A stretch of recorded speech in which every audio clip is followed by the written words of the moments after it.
Bonjour et bienvenue dans Entreprendre en conscience, le podcast pour les entrepreneurs qui désirent développer une entreprise à l'image de qui ils et elles sont, en accord avec leur vision, leurs valeurs profondes et leur unicité. Je suis Aurélie Grandidier, guide holistique et stratégique. J'accompagne les entrepreneurs qui ont une activité en lien avec l'humain à développer un business qui leur ressemble et leur permet de créer des résultats tangibles tout en s'épanouissant dans leur vie. Dans ce podcast, je te parlerai évidemment d'entrepreneuriat et de tous les sujets qui s'en rapprochent, mais aussi de mindset, de communication, de relations, de spiritualité, de développement personnel, bref, de tous ces sujets qui me touchent et qui sont de vrais leviers d'évolution et de transformation, tant sur le plan business que personnel. Bonjour et bienvenue dans ce nouvel épisode d'Entreprendre en conscience. Aujourd'hui, j'ai envie de te parler des peurs qu'on peut avoir quand on entreprend et je vais te partager plus particulièrement comment moi j'ai dépassé pas mal de peurs et surtout par quoi c'est passé. Parce que je crois pas qu'il y ait une méthode pour dépasser ces peurs, c'est quelque chose qui grandit en nous. C'est quelque chose qu'on vient changer, transformer progressivement et pour moi ça passe par un élément essentiel qui est la foi. Alors, t'as entendu si t'as écouté l'épisode sur mon parcours personnel, donc c'est l'épisode 10 sur mon parcours personnel, ça transparaît quand même beaucoup tout ce temps que j'ai mis pour faire certaines choses. C'est que j'ai été beaucoup enfermée dans mes peurs, elles m'ont beaucoup paralysée, elles m'ont beaucoup... je me suis empêchée de faire beaucoup de choses à cause de mes peurs. La peur de perdre ma stabilité financière, la peur de perdre des relations, la peur de perdre mes repères, la peur de perdre beaucoup de choses. Et puis mon burn-out m'a mise au pied du mur, mais pour autant, j'ai un souvenir de quand j'étais en fin de formation en sophrologie à l'époque. Donc ça, je te parle de ça, c'était en 2000... En fait, c'était un module sur comment développer son entreprise. Donc c'était plus sur 2016, si mes souvenirs sont bons. Et à cette époque-là, j'avais encore quelques mois d'allocation chômage, mais je voyais la fin arriver. Et quand j'ai fait ce module qui durait 2 jours de mémoire, mais c'est pas important. Quand j'ai fait ce module, on entrait vraiment dans le concret. À l'école, ils nous indiquaient des actions à mettre en place pour se faire connaître, pour développer notre clientèle, toutes ces choses-là. Et franchement, ces 2 jours, c'était horrible. C'était horrible parce que j'ai été complètement... je me rendais compte de tout ce qui prenait réalité. Dans ma tête, j'avais fait ma formation, j'étais prête, donc ça allait être facile. Et c'est à ce moment-là que j'ai compris que, non, c'était que le début, en fait. Quand on fait nos formations, c'est bien, c'est important d'avoir une bonne formation solide pour démarrer, mais ce n'est que le début. Et c'est pas parce qu'on est compétent qu'on aura des clients. Ça, c'est une vérité qui m'est un petit peu que j'ai prise en pleine poire à ce moment-là. Je me suis dit avoir une bonne formation et être passionnée par ce que je fais, ça va pas suffire. Et je me souviens que je voyais cette liste d'actions à mettre en place, toutes ces choses-là, et puis j'avais pas les connaissances entrepreneuriales que j'ai aujourd'hui. J'ai paniqué. Franchement, le dernier jour de formation, je l'ai passé en PLS. Je paniquais complètement. Je me sentais incapable d'y arriver. J'avais l'impression d'avoir l'Everest à escalader et que j'avais une paire de tongs. Enfin, vraiment, c'était horrible. J'étais dans le mal toute la journée. J'étais hyper angoissée. J'avais la gorge nouée. Je crois que j'étais au bord des larmes la moitié de la journée. Enfin, c'était horrible parce que j'avais pas du tout anticipé ça. Et très paradoxalement, alors que je venais de finir une formation qui avait pour objectif de me donner mon indépendance mon indépendance professionnelle, j'avais plus qu'une obsession à ce moment-là, c'était de retrouver un CDI pour retrouver de la stabilité. J'avais besoin de stabilité et là, ça me semblait beaucoup trop instable. J'étais pas prête encore. Faut pas oublier que je sortais d'un burn-out. Je pense que mon système nerveux était encore un petit peu fragile et j'étais pas du tout prête à tout ça. Et je me suis retrouvée obsédée par l'idée de retrouver un CDI pour pouvoir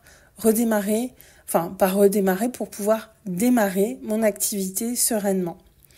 Et là, je vais en profiter pour faire une petite parenthèse.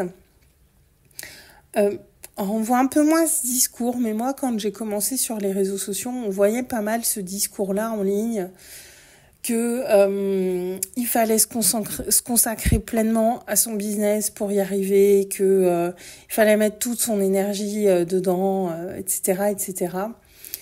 Et moi, je trouve ce discours, je suis pas sûre qu'il soit bon, ce discours pour tout le monde. Encore une fois, ça dépend où on en est par rapport aux défis de la vie, par rapport à nos peurs et tout ça. Et moi, je crois que si à un moment, on a besoin de reprendre un boulot salarié pour recréer de la stabilité, il n'y a pas à culpabiliser, il n'y a pas à se faire du mal avec ça. Parce que il y a des gens qui se font du mal avec ça, parce qu'ils se disent « oui, je suis pas pleinement entrepreneur, je retourne au salariat ». Je pense qu'il y a des périodes de vie, des étapes où ça peut être nécessaire et c'est important de ne pas se fermer à ça. Mais moi, avec les gens avec qui j'échange et qui sont dans cette situation-là ou qui ont encore des missions un petit peu alimentaires, même si elles ne font pas forcément rêver, ces missions, ou de reprendre un job salarié, que ce soit à temps partiel ou à temps plein, c'est de se reconnecter à pourquoi on le fait. Et moi, jusqu'à au moment où je t'enregistre cet épisode, il y a 1 an et demi, j'étais encore salariée et je remettais beaucoup de sens là-dessus en me disant, aujourd'hui, j'en ai besoin pour ma sécurité financière. Je savais pourquoi j'allais travailler tous les jours, j'avais ce sens que je donnais à ça et j'ai arrêté quand j'ai été prête. J'ai arrêté quand intérieurement c'était ok pour moi. J'ai pas arrêté parce que si j'avais écouté les injonctions et tout ça, j'aurais arrêté bien avant. Mais j'avais cette réflexion à l'intérieur de moi où je me disais, oui, je sais que je veux arrêter le salariat. Je sais qu'à un moment je vais quitter ce job, mais je ne veux pas le faire dans la douleur. Je veux que ça parte d'un espace de grandeur, d'ouverture à ma vision, d'excitation, de quelque chose de très positif et je ne voulais pas quitter mon job dans la douleur. Ça, c'était un espèce de contrat que j'avais passé avec moi. Et quand j'ai quitté mon boulot, il y a 1 an et demi, il y a 1 an, je ne l'ai pas fait dans la douleur. Je l'ai fait parce que ça partait d'un espace de justesse et pas d'un espace de... je dois le faire parce que c'est ce que je dois faire pour développer mon entreprise. C'était le moment. Je l'avais mûri depuis un petit bout de temps et ce bon moment est arrivé, il s'est présenté à moi. Mais ça partait vraiment de quelque chose de très juste à l'intérieur. Donc il n'y a pas de mal, entre guillemets, à avoir un boulot salarié en parallèle de l'entreprise. Je voulais vraiment amener la déculpabilisation par rapport à ça. Et je ferme cette parenthèse. Et donc j'en reviens à cette formation à mon école pour développer son activité où je sens que mes peurs me paralysent, elles m'assaillent complètement. Je me sens vraiment comme si elles venaient tout autour de moi m'agripper. J'avais vraiment des sensations physiques. Et je me suis dit, ok, je vais tâcher de retrouver quelque chose et pouvoir développer ça à côté sereinement parce que j'ai ce besoin quand même de sérénité. Et puis j'ai commencé en présentiel. Donc le premier cap à passer, ça a été de prendre un cabinet partagé, j'avais un loyer, ça allait me coûter quelque chose. Donc là, ça a été un premier engagement où je savais pas comment ça allait se passer, mais je sentais que c'était juste. Et puis surtout, j'avais eu ce signe très très fort de la vie que en fait la personne qui m'a proposé de partager ce cabinet, c'est quelqu'un que j'avais rencontré une fois, que je connaissais très peu. Il s'installait lui aussi et quand il m'a proposé ça, j'ai dit bah ouais, pourquoi pas. Et je suis allée visiter et en fait quand il a ouvert la porte et que j'ai vu, j'ai halluciné parce que c'était quasiment en tout point le genre d'espace que j'avais visualisé, que j'avais envie d'avoir. Au niveau des couleurs, de la décoration, de la taille du local, enfin, c'était assez incroyable de voir comme ça correspondait à ce que j'avais visualisé. Et à ce moment-là, je me suis dit, mais je peux pas ne pas le prendre, en fait. Là, c'est vraiment un signe de la vie que cet endroit est fait pour moi et que je dois être là. Donc il y avait ça aussi, c'est ces signes de la vie à écouter et effectivement ça m'a amené au bon endroit puisque j'y suis restée quand même 2 ans et demi et c'était et ça m'a permis de lever des doutes, de lever des peurs parce que si j'avais visité un endroit qui ressemblait pas comme ça en tout point à ce que j'avais visualisé dans mon esprit, je pense que là mes peurs auraient pu reprendre le dessus. Aurait pu m'envahir encore et je ne serais peut-être pas passée à l'action. Et ces signes de la vie, moi à chaque fois, ils m'ont beaucoup aidé quand même à prendre des décisions qui, a priori, me faisaient peur. Je sais qu'il y en a qui écoutent ce podcast et qui sont peut-être plus tête brûlée que moi, je ne sais pas. Voilà, qui vous êtes derrière vos écouteurs à écouter actuellement, mais voilà, c'est vrai que moi j'ai eu un rapport à la peur qui a été quand même hyper challengeant. Et puis j'ai eu raison de le prendre parce que ça a quand même plutôt pas trop mal fonctionné pendant les années où j'y ai été. Et puis ensuite je suis arrivée sur les réseaux sociaux.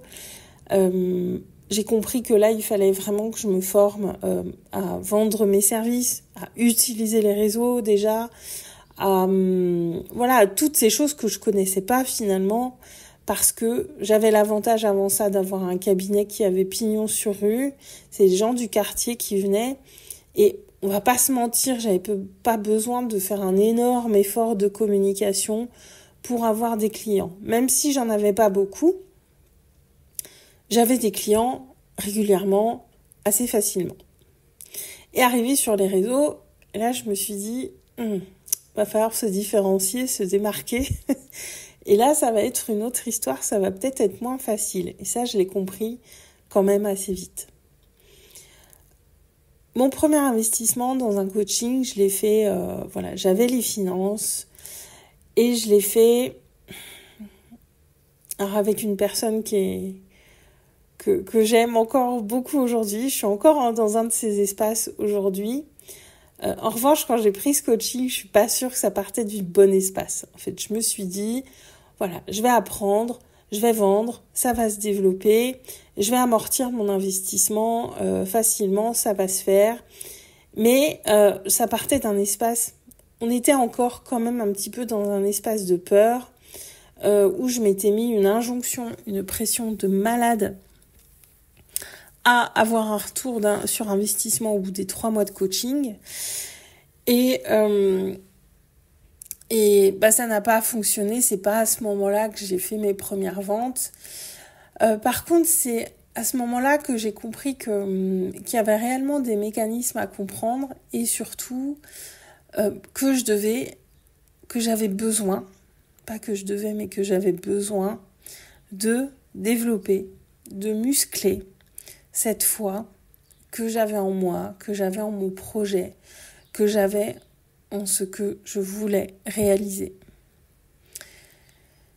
Et la foi, elle joue un rôle hyper important dans le fait de dépasser nos peurs. Je le partage parfois à mes clientes ou même sur les réseaux sociaux. Il y a des phrases que je me suis répétées pendant longtemps sans y croire. Et à un moment, ces phrases, j'y ai cru réellement. On est vraiment sur la méthode Coué. Alors, je suis pas experte de la méthode Coué, mais de se répéter des trucs auxquels on ne croit pas forcément, mais auxquels on a très très fort envie de croire, au bout d'un moment, ça marche. Et en tout cas, ça a marché pour moi. Et plus cette foi en moi, en ce que je veux faire, en ce que je veux transmettre, en tout ce que j'ai envie de réaliser, plus cette foi, elle a grandi. Et elle grandit encore, puisque je la nourris encore quotidiennement, cette foi en moi, cette foi en l'avenir, cette foi en la vie, cette foi en mes projets, cette foi en toutes ces choses-là. Et plus elle m'aide à dépasser mes peurs.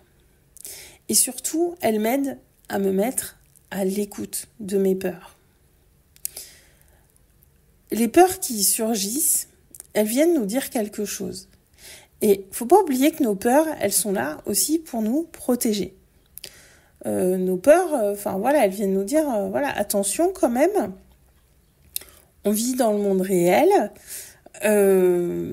garde aussi les pieds sur terre. Donc avoir cette foi en ce qu'on veut, c'est bien, mais faut pas que ça vienne nous déconnecter de la réalité. Et nos peurs viennent nous dire des choses sur nous, elles viennent aussi nous protéger.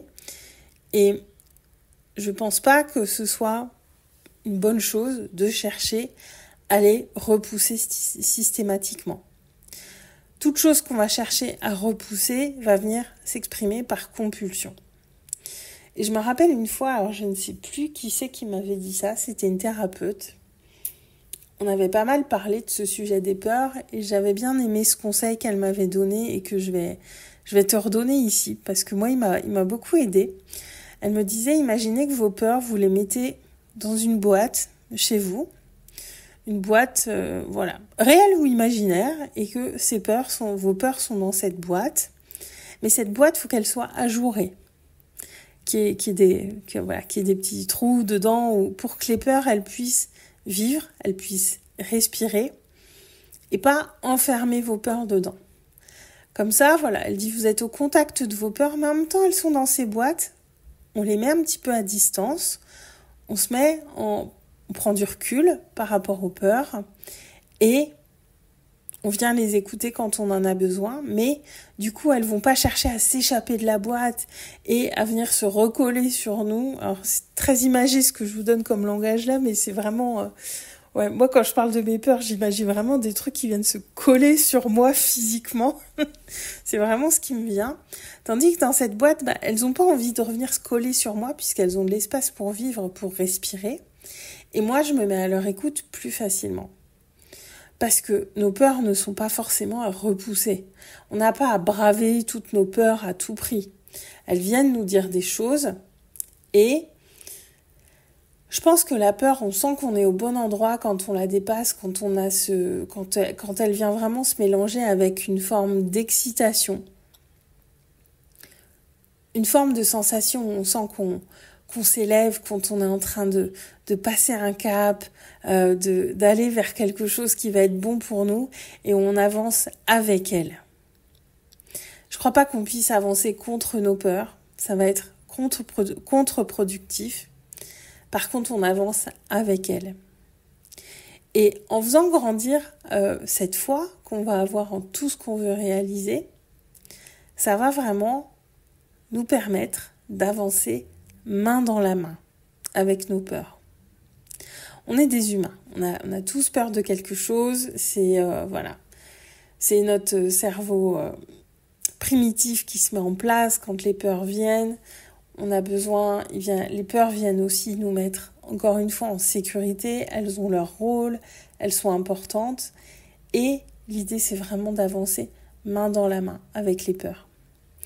Et aujourd'hui, avec le recul, je vois certaines choses que je fais et à titre d'exemple, j'ai pris un investissement pour un coaching en début d'année où j'avais pas les fonds pour tout payer et je savais que j'allais pouvoir les réunir au fil de l'eau, comme c'était un paiement en plusieurs fois. Et effectivement, ça s'est avéré vrai. Et quand je vous dis ça, c'est parce que j'ai choisi ce coaching depuis un espace qui est tout autre quand je compare par rapport au premier coaching que j'ai pris. Il y en a eu d'autres entre les deux, mais c'est vrai que la comparaison entre ces deux-là, je vois vraiment la différence qu'il y a eu, c'est que quand j'ai pris cet accompagnement en début d'année, déjà j'avais pas mal réfléchi à la personne avec qui c'était, parce qu'il y avait un choix humain. Pour moi, ça passe forcément par l'humain. Je fais pas un choix que sur du comment. Faut que je fais un vrai choix d'humain. Et je sentais aussi que cette personne allait m'amener des choses que je n'arrivais pas à développer chez moi. Parce que c'est quelqu'un qui me déclenche beaucoup, qui est très différent de moi. C'est un homme. Et je savais que ça allait me permettre d'aller développer chez moi des choses que je n'ai pas suffisamment. Parce que lui, il les a beaucoup plus que moi. Et je savais que ça me ferait grandir et je savais que j'étais prête à passer ce cap aussi. Je savais que j'étais prête à beaucoup de choses et que j'avais besoin aussi de prendre une décision très puissante comme ça pour venir changer ma vibration et changer quelque chose de très fort.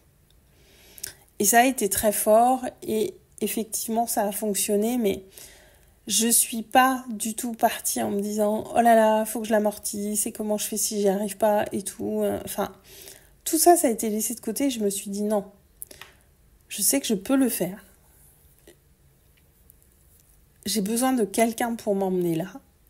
Je sais que je peux faire même bien plus que ce que je crois. Et c'est cette personne-là que je veux pour m'accompagner à ça. » Et il y a 4 ans, on m'aurait dit « Aurélie, tu vas faire un investissement, tu sauras pas comment tu vas le payer. » Clairement, j'aurais dit « No way, les gars, c'est pas possible que je fasse ça. » Ce n'est pas du tout comme ça que je fonctionne. Et comme quoi on évolue. On évolue dans notre rapport à la peur, on évolue dans notre rapport à la foi, on évolue dans ces rapports avec une forme de prise de risque qu'on va prendre quand on est entrepreneur. On évolue par rapport à tout ça. Il y en a qui ont ce côté plus tête brûlée, qui vont savoir très vite prendre des risques. Ou peut-être qu'ils ont cette foi qui est plus forte. Je sais pas, je suis pas dans leur tête. Mais en tout cas, vu de l'extérieur, moi je vois des gens qui font ces prises de risques assez facilement et assez rapidement. En tout cas, je sais pas si c'est facile, mais qui le font assez rapidement. Et moi, ça n'a pas été mon cas au début. Et ça veut simplement dire qu'on est tous différents par rapport à ça, qu'on fait notre propre chemin avec nos peurs, mais qu'en tout cas, il faut pas chercher à les éradiquer, parce que j'ai déjà vu ce genre de langage, notamment sur les réseaux sociaux, éradiquer les peurs, mais le but n'est absolument pas d'éradiquer la peur, la peur, elle vient nous dire des choses, on en a besoin. La peur, elle nous maintient en vie aussi. Faut pas l'oublier quand même. Si on traverse la route, qu'on voit une voiture arriver, la peur vient créer cette réaction de stress et c'est ça qui nous maintient en vie quand même. Donc, je voulais juste remettre ça au bon endroit. Faut pas oublier que la peur, elle est là pour nous, elle est là à notre service. Elle n'est pas là pour nous faire du mal. Après, c'est quel usage on va en faire et comment on va l'écouter. Puisque l'exemple que je viens de vous donner, on est sur une peur, sur un danger qui est immédiat et qui est bien réel. Toutes les peurs qui sont liées, qui sont dans notre tête, sont pas liées à quelque chose de bien réel. Donc voir aussi, vraiment reprendre de la hauteur sur des choses, se demander pourquoi on a peur de ça. Quelles peuvent être les conséquences d'une décision qui nous fait peur? Quel est le pire truc qui peut nous arriver? Ça, c'est vraiment un truc qui est intéressant à faire, de se dire, si je prends cette décision, quelle est la pire chose qui peut m'arriver? Ok, la pire chose, c'est ça. Et quelle peut être la chose pire que cette pire chose? Et qu'est-ce qui peut être pire encore? Et se poser la question vraiment 5 ou 6 fois, aller vraiment au pire du pire du pire. Et en fait, qu'on se rend compte que bien souvent, le pire du pire du pire du pire, on serait capable de le surmonter et qu'au final, on va pas mourir. Et ça permet de prendre cette prise de recul, de se poser vraiment la question, plutôt que de repousser la peur, d'aller la voir, d'aller discuter avec elle en fait. Et de vraiment, ok, j'ai peur, pourquoi ? Qu'est-ce qui me fait peur ? Qu'est-ce qui peut m'arriver ? Et d'aller, j'ai envie de dire, au fond de la peur. Et d'arrêter de chercher à l'éviter à tout prix. Parce que c'est ça aussi qui va, à mon sens, créer des grosses tensions intérieures. C'est quand on cherche tout le temps, à tout prix, à éviter la peur. On ne peut pas l'éviter. Par contre, quand on va avoir des discussions avec elle, elle nous donne des réponses super intéressantes sur nous. Et aussi, ça vient nous dire, ça vient aussi mettre en avant aussi le niveau de foi dans lequel on est par rapport à nos projets. Et plus notre foi en nous, elle va grandir, et plus ça va être plus facile de se mettre à l'écoute des peurs, et plus on réussit à trouver la balance avec plus d'aisance. Et du coup, ça vient faciliter les prises de décision. Ça vient permettre de faire des choses qu'on n'aurait peut-être pas osé faire par le passé.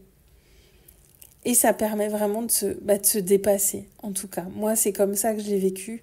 Plus ma foi, elle grandit, plus j'arrive à faire des choses où j'ai le sentiment de me dépasser. Et plus mes résultats aussi concrets augmentent. Et plus je me dirige véritablement et profondément vers ce que je veux.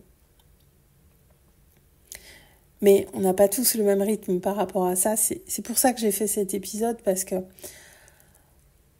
rétrospectivement, j'ai l'impression sur certaines choses d'avoir passé beaucoup de temps. Je me suis pas mal culpabilisée par rapport à ça. Et en fait, c'est juste que j'avais besoin de ce temps-là. Mais après, à côté de ça, il y a des choses où je sais vraiment mettre un vrai coup d'accélérateur et passer du temps aux choses.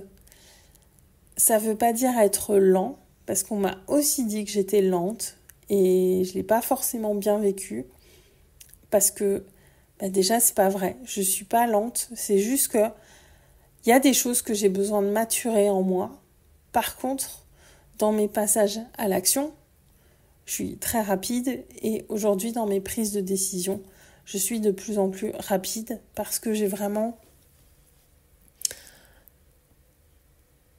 j'ai mon expérience aujourd'hui d'entrepreneur, j'ai mon vécu, j'ai traversé plein de choses, donc j'ai vraiment cette vision plus 360 quand j'ai une décision à prendre, et d'avoir toutes ces choses que je dois avoir en tête. Ça me permet d'être d'aller à l'essentiel et de savoir si cette décision c'est un oui ou c'est un non. Et cette question de la foi aussi, que j'ai fait beaucoup grandir et que je continue de nourrir, cette confiance en la vie, cette foi qui est vraiment hyper importante, à mon sens en tout cas, pour avancer et prendre des risques finalement avec une grande sérénité. Voilà ce que je voulais te partager aujourd'hui pour cet épisode, parce que je m'étais notée, j'aimerais bien faire un épisode sur les peurs et tout ça, mais je voulais pas aller que sur le domaine des peurs, et pour moi c'est vraiment relié à la foi. C'est comme ça que je l'ai vécu en tout cas, et j'espère que ce partage t'aura inspiré. Et puis dis-moi en commentaire ce que t'en as pensé, et je te retrouve la semaine prochaine pour un nouvel épisode d'Entreprendre en conscience. Très belle journée à toi. Si cet épisode t'a plu, n'hésite pas à le liker, le partager, à lui mettre 5 étoiles et surtout à t'abonner. C'est ce qui est le plus important pour développer la visibilité de ce podcast. Mets-moi en commentaire s'il y a un ou plusieurs sujets que tu aimerais que j'aborde. Mon désir est que ce podcast soit une co-création et t'apporte surtout un maximum de valeur. Et si mon approche résonne pour toi, tu peux réserver ton appel curiosité offert. Le lien est en description. Je te souhaite une magnifique journée et je te retrouve la semaine prochaine pour un nouvel épisode d'Entreprendre en conscience.